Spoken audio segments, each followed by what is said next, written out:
আপনাকে, আমাকে, আমাদেরকে কষ্ট দেয় কে? আশেপাশের।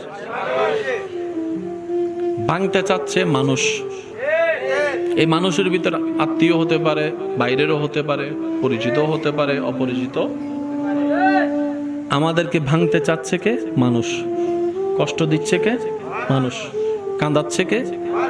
প্রতারণা করতেছে, ঠ্যাং ভেঙে দিচ্ছে, দেওয়াল তুলে দিচ্ছে, রাস্তা বন্ধ করে দিচ্ছে, পানি বন্ধ করে দিচ্ছে, প্রতারণা করতেছে, কথা দিয়ে কষ্ট দিচ্ছে। মানুষ আপনাকে কষ্ট দিচ্ছে, তাকিয়ে আছেন আল্লাহ। নিয়ামত, তাকিয়ে আছেন আল্লাহ। এবার আপনার সেই মানুষের দেওয়া কষ্ট তিল তিল তিল তিল করে আস্তে আস্তে সহ্য ক্ষমতার বাইরে চলে যাচ্ছে। আপনার রব তাকিয়ে আছে। শনিবার, রবিবার, সোমবার, মঙ্গলবার, বুধ হয়ে বৃহস্পতি হয়ে আবার শুক্রবার, সপ্তাহ চলে যাচ্ছে, মাস হয়ে যাচ্ছে। আপনি শুধু রবের দিকে তাকায় সবর করে আছেন। রবের যেই দিন ইচ্ছা হবে, রব ফেরেশতাকে বলবে, কিরে আমার বান্দাকে মাসের পর মাস, বছরের পর বছর কষ্ট দিচ্ছে, সেইভাবে ধৈর্য ধরে সহ্য করে আছে কেন?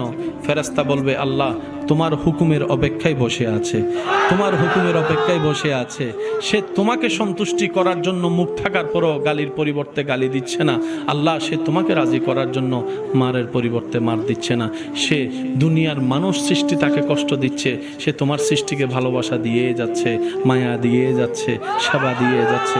রব্বুল আলামিন বলবে, আমার বান্দা আমার হুকুমের অপেক্ষায় বসে আছে, আমার বান্দা আমার